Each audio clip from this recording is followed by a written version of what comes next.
Usted está viendo Discovery Channel.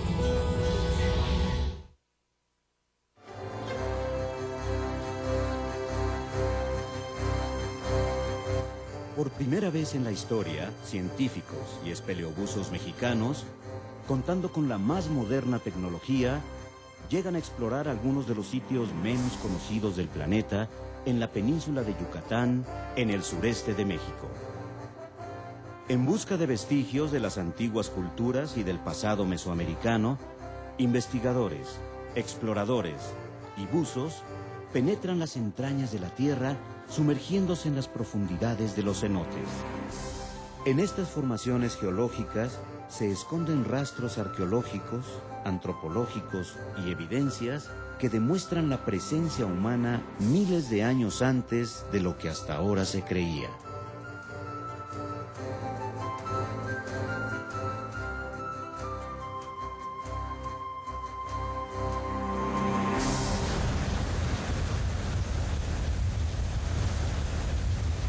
Bañada por las aguas del Golfo de México y del Mar Caribe, al sureste de México, la península de Yucatán, cuna de la civilización maya, es una zona de grutas acuíferas en las que científicos y exploradores mexicanos han localizado vestigios de las antiguas culturas que fueron origen del hombre mesoamericano. Estas curiosas formaciones no son solo lagos de agua superficial, sino cavernas que se inundaron antes del periodo glacial, preservando en su interior la huella de los acontecimientos geológicos y antropológicos de esta parte americana del planeta.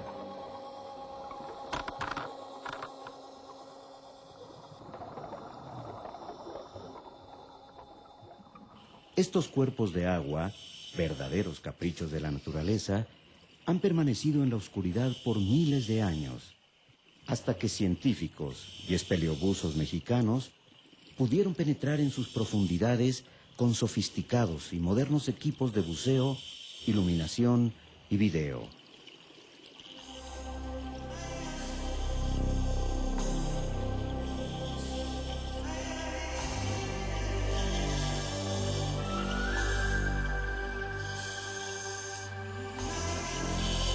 Fue entonces cuando descubrieron, en algunas de estas cavernas, vestigios milenarios de presencia humana.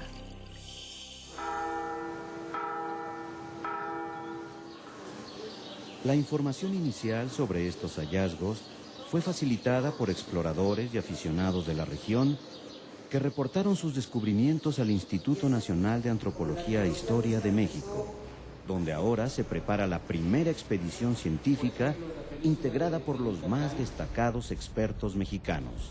Un grupo de espeleobuzos de la península de Yucatán nos ha notificado de unos hallazgos aparentemente muy interesantes. Estamos muy motivados a llegar allá para testificar si esto verdaderamente es lo que suponemos. Son hallazgos de carácter paleontológico, son hallazgos de carácter arqueológico, son hallazgos de carácter climático, histórico, que nos van a permitir acercarnos más y construir mejor la historia de la península de Yucatán. La península de Yucatán está formada por un manto de roca calcárea que a través de millones de años filtró toda la lluvia que caía en la superficie hacia el subsuelo, dando lugar a la creación de enormes cavernas que se inundaron de agua.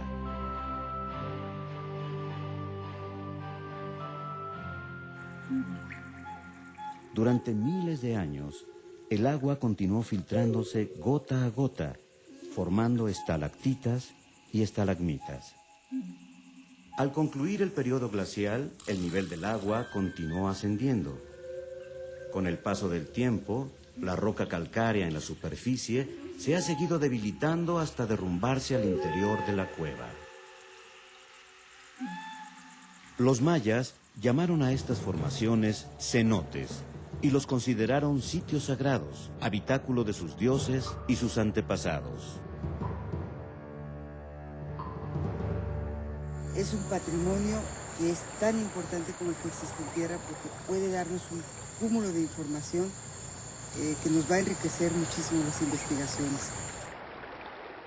Yo considero que el potencial de información que tienen estos cenotes de la península de Yucatán es enorme. La arqueóloga Pilar Luna y el biólogo Arturo González realizan los últimos preparativos de la expedición con todos los requerimientos técnicos y logísticos necesarios. El equipo de científicos recorre más de 1.500 kilómetros hasta Yucatán, pasando por la ciudad de Mérida, para establecer su campamento en la hacienda de Yaxcucul. Yaxcucul es una antigua propiedad que se dedicó a la ganadería y siembra del henequén durante el siglo XIX.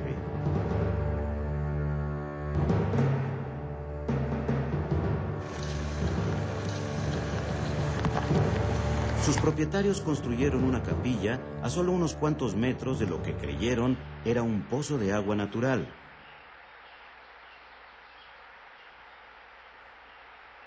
Ese pozo resultó ser un cenote, el cual fue denominado Cenote de San Antonio. Este será el primero en ser explorado por los científicos basados en la información que recibieron de los exploradores de la zona y que indica que en el fondo hay restos humanos que podrían corresponder a la época maya.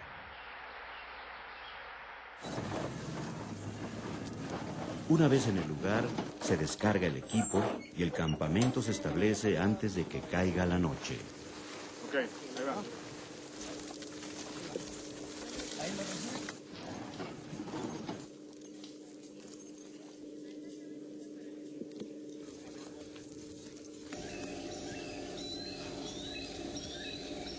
Venimos al cenote San Antonio porque teníamos información de la comunidad, de los lugareños, que son personas que conocen estas áreas, que las exploran por hobby en su mayoría, y que empezaron a sistematizar de alguna manera esta información. Empezaron a hacer un registro de los cenotes y de los cenotes que tenían vestigios culturales. Fernando Rosado es un yucateco descendiente directo de los antiguos mayas, que junto con otros exploradores aficionados de la zona, se ha dedicado a explorar cualquier cenote del que ha tenido conocimiento desde hace más de 25 años.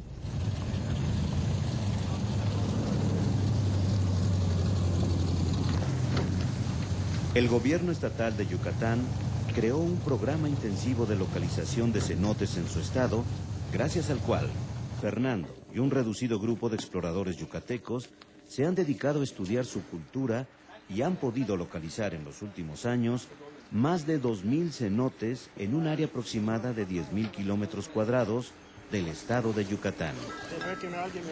Estos exploradores locales disponen de modernos equipos de espeleobuceo. Ellos han podido localizar en sus excursiones gran cantidad de cenotes de las más variadas formas y estructuras, como este semiabierto y oculto por la vegetación que hunde sus raíces junto al espejo del agua.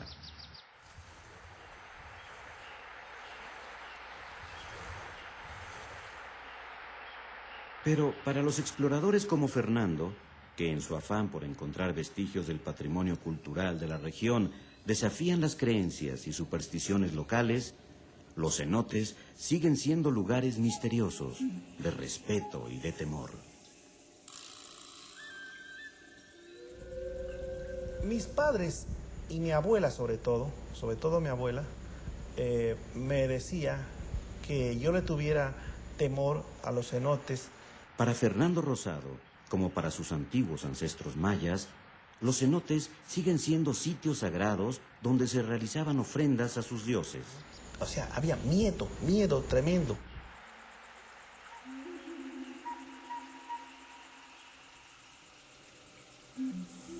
Desde épocas remotas, la leyenda cuenta de una enorme serpiente llamada Tzucán, que habita las profundas aguas de los cenotes.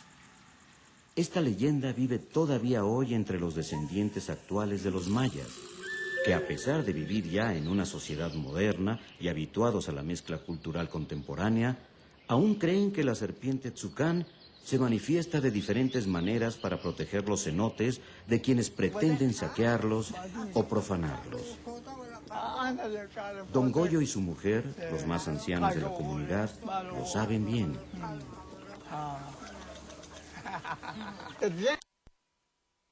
Tiene mucha historia, porque esas serpientes Ellos entran mayormente en las zazaneas, porque ellos allá bañan. Ya después de bañar, salen. Ellos solicitan una virgen, una señorita, pero que sea virgen, para tirar en los cenotes. Entonces, mucha gente tiene miedo. La gente dice, la Tucán vive, cuida y es dueña del cenote, razón por la cual hay que respetarla. Los científicos que componen la expedición conocen y respetan las leyendas de la cultura maya. Se instalan y trabajan con sumo cuidado junto con los habitantes de la región. Se mezclan con la naturaleza para llevar a cabo una investigación sin precedentes en el campamento de San Antonio. Se inician los preparativos para explorar el primer cenote. San Antonio es un cenote de tipo cerrado en una inmensa cavidad que se asemeja a una cúpula. Cuenta con un solo punto de acceso. Su profundidad desde su entrada es de 43 metros, de los cuales 30 están bajo agua. Los técnicos de la expedición han instalado toda la maquinaria necesaria para poder descender. Las medidas de seguridad son extremas. Las instrucciones son precisas y se deben seguir al pie de la letra. Ya le dieron todo el recorrido. Hay que pensar el norte, que sería el punto. No es fácil bucear en estas cavernas y se requiere de mucha destreza y entrenamiento. El menor error puede tener consecuencias fatales. Yo soy el director de operaciones y registro subacuático. En mí cae la responsabilidad de la seguridad de los buzos en cada una de las inmersiones, así como la planeación del registro y de las actividades que se van a hacer allá abajo.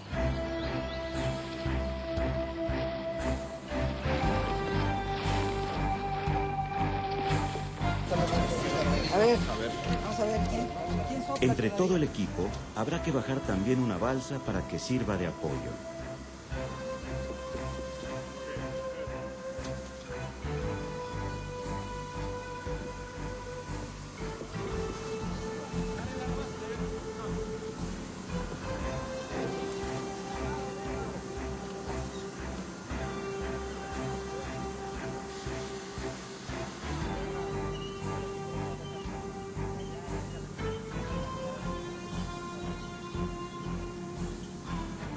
El maestro Óscar Polaco es el paleontólogo de la expedición, que analizará los hallazgos que puedan surgir. Octavio, el director técnico, es de los primeros en bajar. Santiago Analco es arqueólogo subacuático, pero además es el responsable de las maniobras de descenso. Gabriel Vázquez, uno de los camarógrafos subacuáticos de la expedición, baja para transmitir las imágenes de toda la operación a los científicos que se quedan en la superficie. La arqueóloga Carmen Rojas, una de las 3 responsables de la expedición, también buceará para recabar datos y realizar mediciones. Y finalmente, Pilar Luna, la directora científica de la expedición, desciende también al interior del cenote para comprobar la buena marcha de todos los preparativos y para no perderse esta experiencia única. Desde el espejo de agua del cenote se controla el descenso de Pilar Luna y de todos los buzos. Enrique Soberanes, el explorador y descubridor de cenotes, también baja para colaborar en la primera exploración.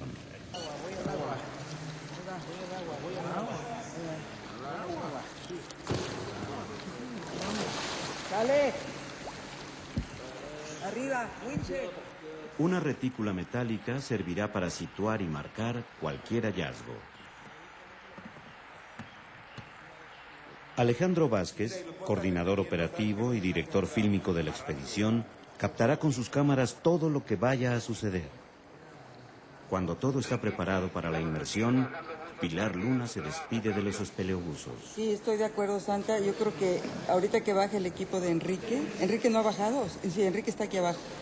equipo de Enrique para que ellos puedan empezar su trabajo y subo en el siguiente viaje. Cambio.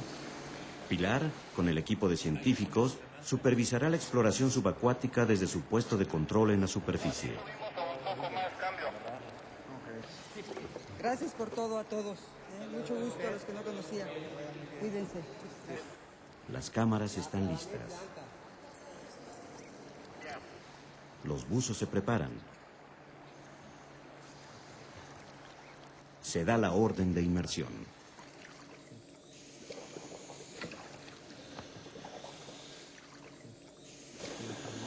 Te vas a llevar la otra Pelican tú. Los buzos inician su recorrido por una caverna desconocida para ellos. El riesgo es alto.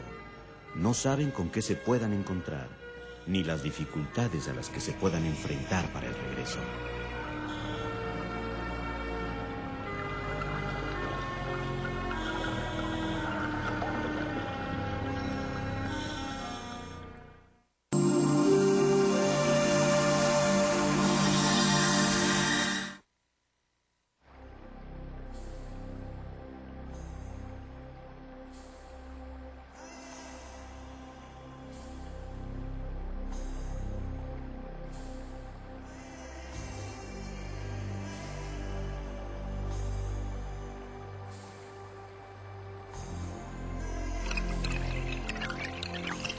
Los buzos se desplazan suavemente.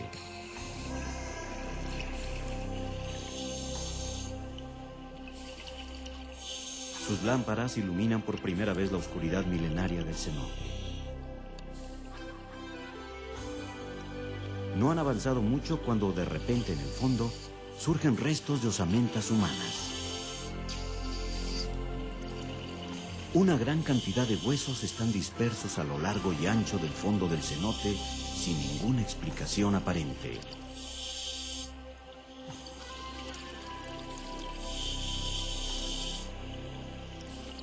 Ninguna osamenta parece completa.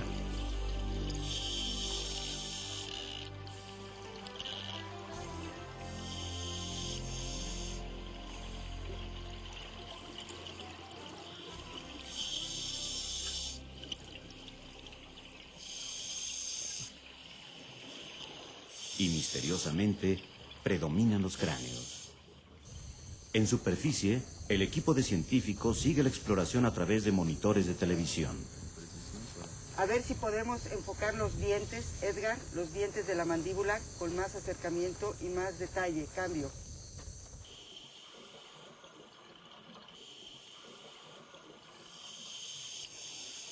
Se sabe que los mayas hacían en los cenotes ofrendas religiosas y sangrientos sacrificios humanos. La primera impresión hace pensar en los restos de un sacrificio o de alguna matanza de las que practicaban los antiguos mayas. Pero antes de dar rienda suelta a cualquier especulación, el equipo de científicos da las instrucciones para marcar el sitio de cada una de las piezas del hallazgo. Una etiqueta es colocada junto a cada una de las piezas. Cada color corresponde a uno de los cuadrantes en que se ha dividido el cenote. Según las normas más modernas de la arqueología subacuática, los investigadores deben estudiar y clasificar las piezas sin moverlas del lugar donde han sido encontradas. Se miden las distancias y los datos se anotan cuidadosamente. Se utilizan plumas y pizarras especialmente diseñadas para ser usadas bajo agua. Para ubicar aún mejor ciertas piezas, se coloca una retícula sobre ellas de forma que las mediciones sean lo más precisas posible. Poco a poco, se van tomando datos y elaborando dibujos del lugar. Todo debe hacerse con cuidado para no enturbiar el agua. Con Arturo, cambio. Después de varias horas de buceo, la sangre de los buzos se satura de nitrógeno. Deben subir y hacer una parada de descompresión a 3 metros de la superficie. Aprovechan el tiempo de descompresión para recorrer plácidamente las paredes del cenote y contemplar la belleza de la gruta. De repente, entre las estalactitas de la pared del cenote, descubren una repisa natural, donde reposan tranquilamente un par de cráneos humanos.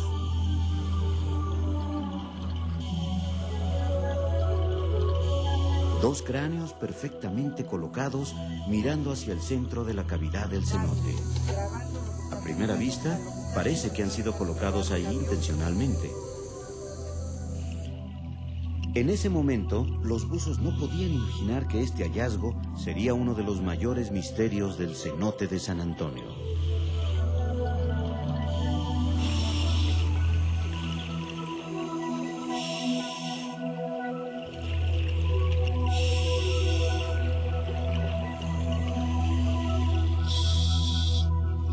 El tiempo para permanecer bajo el agua se ha cumplido y la inmersión se ha extendido hasta los límites permitidos. La jornada de exploración ha terminado. La emoción por los hallazgos encontrados invade los sueños de todos en el campamento.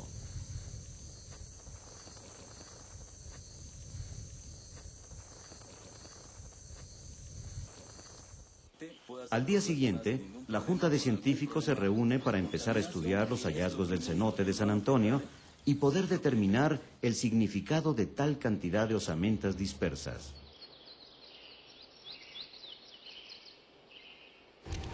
El estudio de estos materiales nos va a permitir ir precisando qué tipo de acción o qué tipo de conducta del hombre fue la que llevó a la creación del depósito. Debido a la magnitud del hallazgo, una de las teorías manejada por los expertos es que la acumulación de tantos huesos humanos pudo ser el resultado de alguna de las pestes o epidemias que diezmaron esta región en distintas épocas, y una forma de deshacerse de los cadáveres fue arrojándolos al cenote. Pudo haber sido una trampa también, de repente aquí alguien que haya caído ahí ya nunca sale, es imposible salir de este lugar, ¿no? La bóveda, la caverna es completamente circular, la entrada al cenote está justamente en el centro, no hay modo de escalar, no hay modo de subir por una escalera o algo así, pudo haber sido una trampa, alguien cayó ahí y se quedó. Otra alternativa es que pudo ser el resultado de alguna de las llamadas guerras de castas entre los pobladores mayas. Definitivamente yo no siento que haya sido esto un evento prehispánico. Yo siento que más bien fue un evento colonial.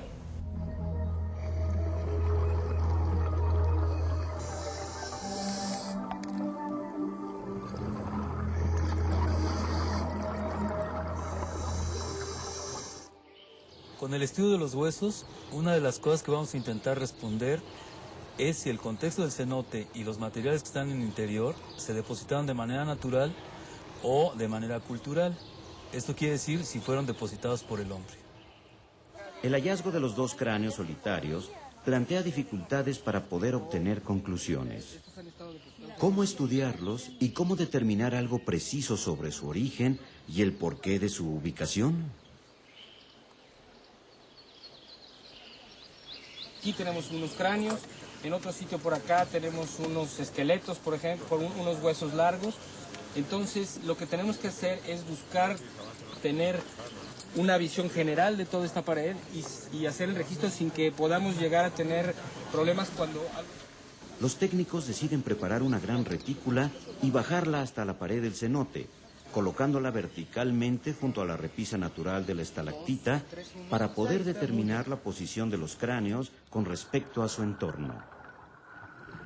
La norma de no mover de su sitio los hallazgos se justifica sobre todo porque se puede obtener una gran cantidad de información a partir del estudio de la posición en que se encuentran los vestigios. La Junta de Científicos debate de todas maneras la necesidad de extraer alguno de los cráneos con el fin de poder analizarlo y así obtener información más exacta. En los sitios arqueológicos, el mismo proceso de desenterrar los huesos va modificando este material. Y entonces la idea es que aquí nosotros tenemos grandes posibilidades de eliminar todo un conjunto de factores que normalmente en ambientes terrestres o en ambientes de enterramiento no podemos controlar tan fácilmente. Una noche más cae sobre el campamento de San Antonio.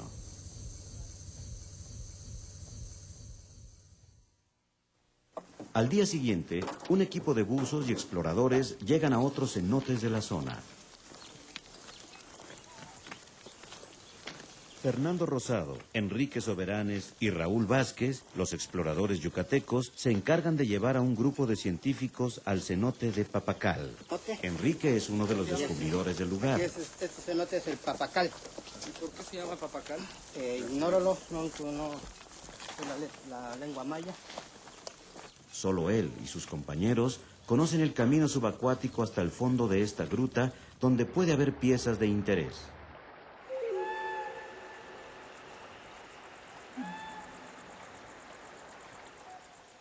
Papacal es un sistema de cuevas bajo agua con varias bifurcaciones y una profundidad máxima de 30 metros.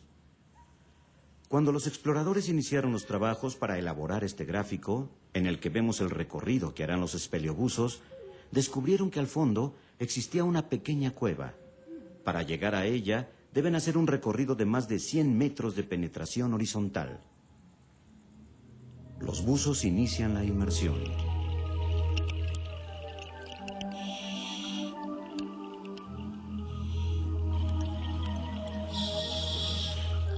Es un lugar de difícil acceso y de mucho riesgo, incluso para los más expertos del buceo en cavernas.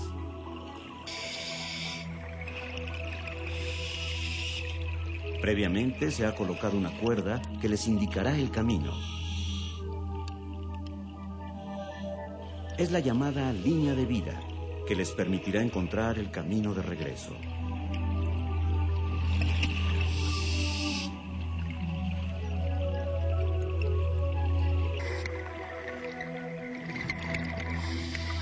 El recorrido se hace lentamente y con movimientos suaves para evitar que se enturbie el agua.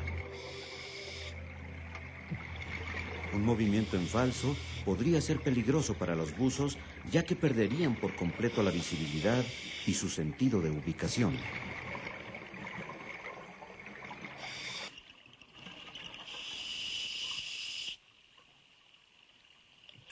Los buzos se encuentran ahora a 25 metros de profundidad y las paredes muestran las huellas de viejos niveles de agua.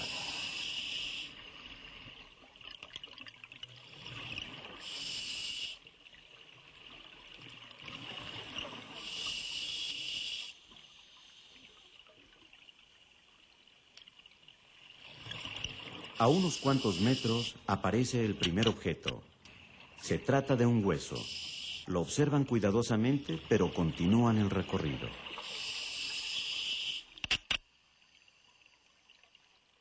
El espacio se hace cada vez más estrecho. Hay una pequeñísima restricción, es la entrada a la pequeña cueva. Arturo y Octavio entran a explorar mientras sus otros dos compañeros se quedan afuera. Ya en el interior, una pequeña protuberancia en el fondo llama su atención. Parece una vértebra y deciden tomarla en la colecta.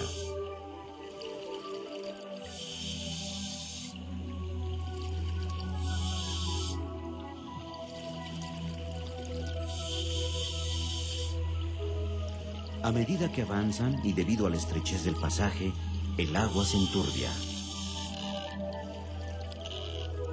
Enrique y Alejandro observan cómo sale agua turbia de la restricción. Tienen que estar atentos a cualquier imprevisto en el interior de la cueva.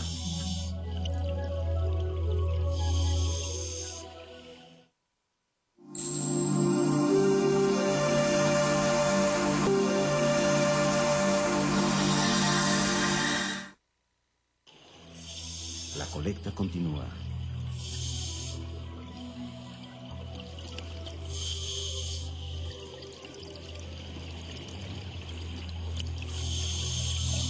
Con el paso del tiempo, la visibilidad es casi nula en toda la cámara.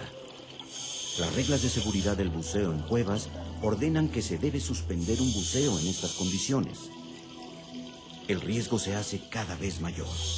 Por un momento analizan la posibilidad de abortar este buceo.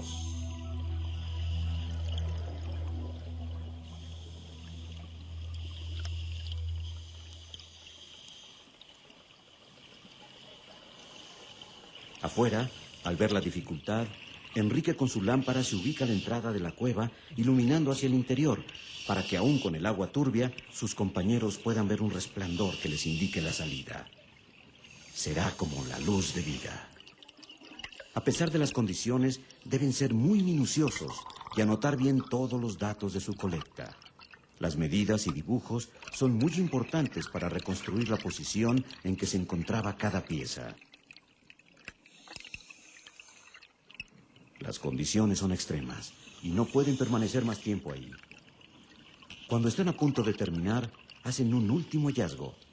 Es un diente, un molar de algún animal. También lo incluyen en la colecta.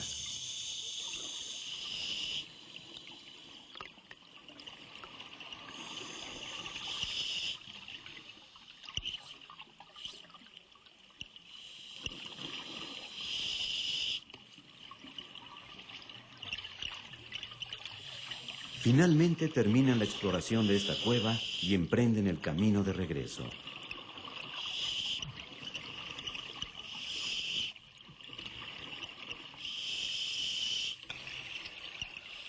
Se retira la línea de vida para impedir el acceso de saqueadores y de personas sin escrúpulos y así proteger el lugar de los hallazgos. La visibilidad mejora a medida que avanzan.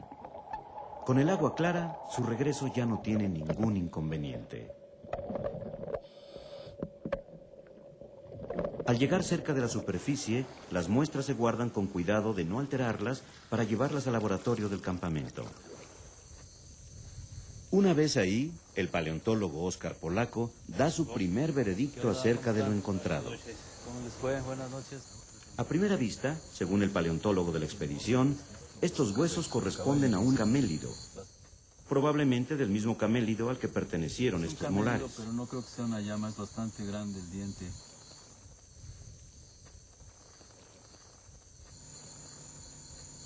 Entonces, ¿esto puede ser un camello? Sí. No, no puede ser. Es un camello. Tiempo. Estos huesos corresponden a un equino y podrían tener más de 5.000 años. Exactamente. Un metapodial de caballo. Efectivamente se confirma lo que habíamos visto en el video, es un caballo. La presencia de los huesos de caballo genera una interesante controversia científica. ¿Conocieron el caballo las culturas prehispánicas de América antes de la llegada de los españoles? ¿Coincidieron en la misma época los habitantes cuyos cráneos se encontraron con los restos de animales colectados? Las preguntas son complejas y el estudio de las piezas debe hacerse de una manera diferente.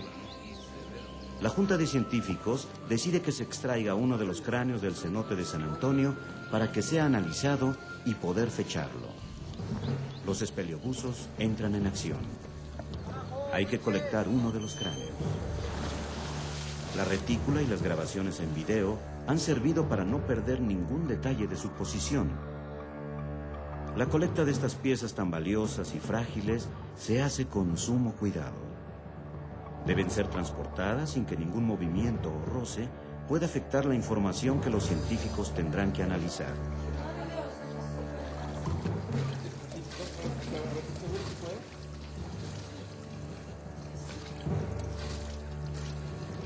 Tras permanecer cientos o miles de años preservado por el ambiente del cenote, el cráneo humano es llevado a la superficie.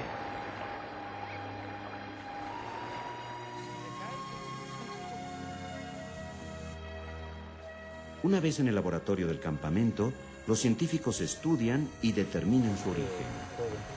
Según las primeras apreciaciones y por la deformación característica, el cráneo extraído corresponde a un individuo maya. Ahora, el reto para los expertos es descifrar el enigma de cómo y cuándo pudo llegar al fondo del cenote de San Antonio este antepasado mesoamericano y responder cada una de las preguntas que han surgido con estos descubrimientos. En el campamento de San Antonio, los científicos continúan analizando los hallazgos. Mientras en otra zona de la península se prepara una exploración nocturna en el cenote de Actunja. Aquí, Alex, aquí hay una entrada, una cueva aquí, que digo, igual y por aquí atrás se puede iluminar la piedra, se abre toda la bóveda hacia arriba, y no sé... Actunja es un sistema de varios cenotes interconectados por una red de cavernas subacuáticas. Es uno de los más grandes, complejos y ramificados de la zona. Aún no se conoce su extensión total. Los buzos harán un recorrido de 200 metros hasta una de las cámaras de la caverna, llamada Cámara de los Ancestros.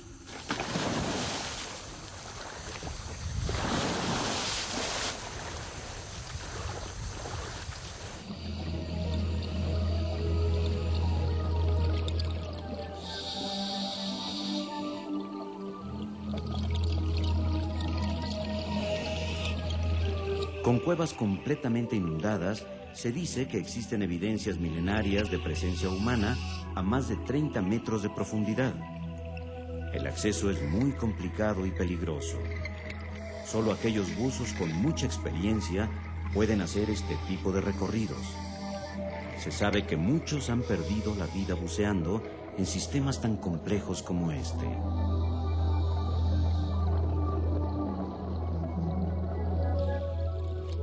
Hay que penetrar por una estrecha restricción.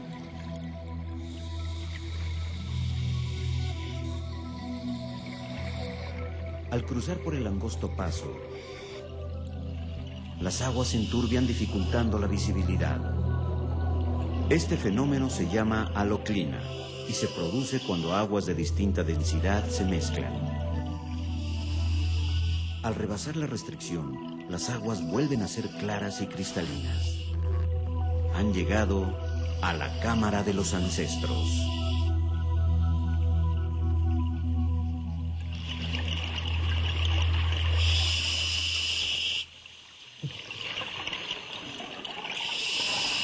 Al centro de esta cámara, una formación rocosa llama su atención. Por su singular forma la bautizarían como la Gota. Arturo se acerca a la plataforma cóncava, una especie de fogón que contiene extraños restos. A primera vista parecen restos de carbón. Tal vez vestigios de que en este lugar profundo y hoy inundado por el agua, en algún momento se hizo una fogata.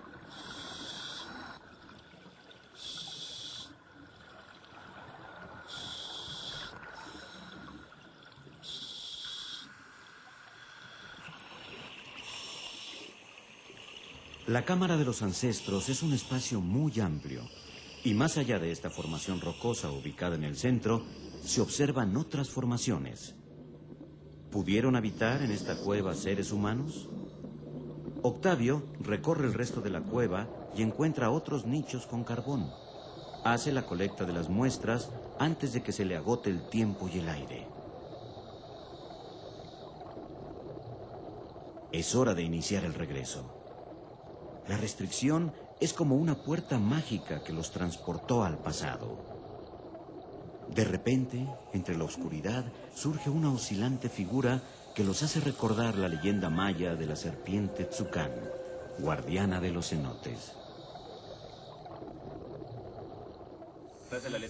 Cuando las muestras obtenidas en la Cámara de los Ancestros son analizadas por el equipo de científicos, estos ratifican que se trata de restos de carbón vegetal increíblemente bien conservados. Esto indica que estas cuevas fueron habitadas por humanos que hacían ahí sus fogatas mucho antes de la existencia de la civilización maya e incluso antes que sus predecesores, los olmecas. En los laboratorios del Instituto Nacional de Antropología e Historia en la Ciudad de México, los vestigios arqueológicos encontrados por la expedición han dado lugar a especulaciones científicas que podrían transformar significativamente lo que hasta ahora sabíamos de la historia de los primeros habitantes mesoamericanos. Los cráneos encontrados en el cenote de San Antonio pueden arrojar información acerca de cómo fueron los primeros pobladores mayas de Yucatán. Los huesos de caballo y camélido encontrados en el cenote de Papacal aportarán datos para conocer hasta cuándo sobrevivieron dichas especies extintas antes de la llegada de los españoles a América. El Instituto de Investigaciones Antropológicas de la Universidad Nacional Autónoma de México trabaja desde hace varios años en un proyecto denominado La Cara del Mexicano. vamos a colocar algunas prótesis. Un proyecto que permitirá conocer la auténtica imagen y los rasgos más detallados de los antiguos pobladores que habitaron México en sus diferentes épocas y regiones. Es la primera vez que se trabaja con datos precisos de los pobladores de Mesoamérica. Este molde de yeso permitirá sobreponerle al cráneo la capa muscular y de piel en las proporciones fisonómicas precisas. Los pivotes de silicón sirven como referencia para aplicar la capa de plastilina con el grosor adecuado. El cráneo del cenote de San Antonio es el primero que se reconstruye utilizando estas nuevas técnicas. Un proceso delicado y preciso que, con el acabado artístico final, nos permite conocer por primera vez el rostro de un antiguo poblador maya. De esta manera, muchos de los misterios de estos antepasados mayas podrán ser revelados.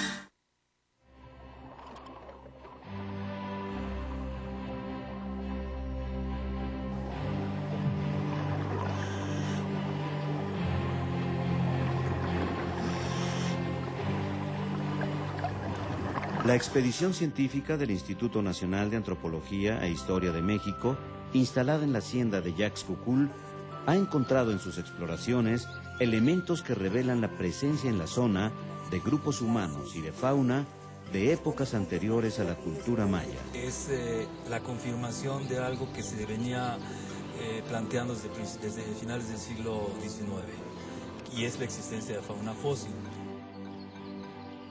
Entre los hallazgos de la expedición se destaca el hallazgo de osamentas animales como las del cenote de Papacal, cuyos análisis lograron comprobar que se trataba de restos de un equino y un camélido.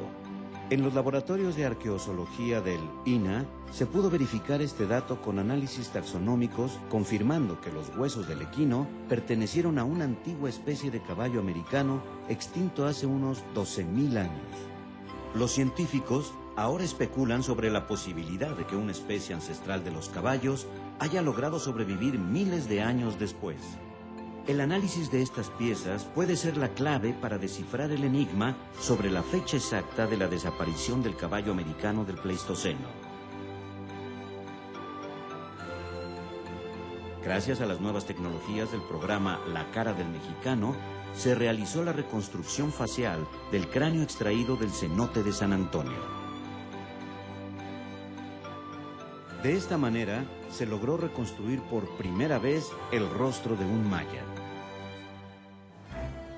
La imagen más precisa hasta el momento de un ancestro de los mayas actuales. Los restos de carbón vegetal colectados en las profundidades de la Cámara de los Ancestros del cenote de Actunja se han fechado con una antigüedad de 8.090 años antes de Cristo, es decir, hace más de 10.000 años. Con estos datos confirmados por laboratorios de México y los Estados Unidos, los científicos pudieron concluir que el ser humano habitó la región de Yucatán mucho antes de lo que hasta el momento se creía. Uno de los aspectos importantes, relevantes de la investigación es poder demostrar varias cosas. Primero, que el hombre realmente habitó en la península de Yucatán en tiempos del Pleistoceno, digamos, lo que llamaría la gente el hombre prehistórico. No los mayas, sino el hombre prehistórico, lo que es los grupos cazadores-recolectores, realmente hayan habitado en la península de Yucatán. En ese sentido, los cenotes nos pueden proporcionar una cantidad de información impresionante como la que hemos estado encontrando. El fechamiento absoluto más antiguo de pobladores yucatecos que hasta ahora se tenía era de 2.400 años antes de Cristo, es decir, hace 4.400 años. Con los nuevos descubrimientos, la presencia humana en la península de Yucatán se sitúa en 5.600 años antes de lo que se creía. Con toda la información recopilada por la expedición y los análisis realizados en el Instituto Nacional de Antropología e Historia de México, los científicos han llegado a nuevas conclusiones imposibles de determinar anteriormente. La expedición científica del Instituto Nacional de Antropología e Historia ha cumplido su misión y levanta el campamento de San Antonio. La investigación tiene que continuar. Necesitamos seguir trabajando en archivo, necesitamos seguir trabajando en antropología física y tal vez en unos meses podamos acercarnos un poquito más a la verdad de lo que realmente sucedió. La investigación continúa porque seguirán llegando información de los buceadores, de más sitios que han encontrado y tendremos que ir a atender estas denuncias que pueden desarrollar proyectos completos de investigación. El grupo de exploradores yucatecos descubrió en otro cenote, a más de 50 metros de profundidad y con casi 300 de penetración horizontal, el esqueleto completo de un gran felino. Solo unos meses después de esta expedición, otro grupo de exploradores locales encontró en el interior de un cenote los restos de un elefante del grupo de los mastodontes. Todos los días hay nuevos hallazgos. Los exploradores locales siguen investigando infatigablemente el territorio de sus antepasados en busca de nuevos cenotes. Los casi 8.000 cenotes de la península de Yucatán aún inexplorados se han convertido para la comunidad científica internacional en cápsulas de conocimiento que ayudarán a desentrañar el pasado para las culturas prehispánicas y del hombre mismo en la Tierra. Gracias a las especiales características ambientales, los cenotes de Yucatán constituyen una zona geológica privilegiada para la preservación de restos arqueológicos y antropológicos. Para la ciencia, son un invaluable tesoro de información que después de miles de años se abre para beneficio de la humanidad.